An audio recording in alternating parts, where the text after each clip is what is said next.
ألم تر أن الله أنزل من السماء ماء فتصبح الأرض مخضرة إن الله لطيف خبير له ما في السماوات وما في الأرض وإن الله لهو الغني الحميد ألم تر أن الله سخر لكم ما في الأرض والفلك تجري في البحر بأمره ويمسك السماء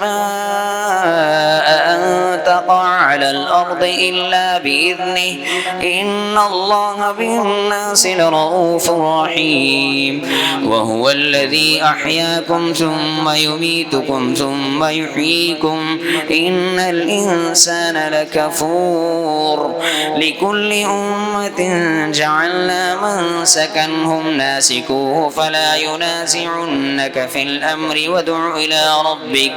إنك لعلى هدى مستقيم وإن جادلوك فقل الله أعلم بما تعملون الله يحكم بينكم يوم القيامة فيما كنتم فيه تختلفون ألم تعلم أن الله يعلم ما في السماء والأرض إن ذلك في كتاب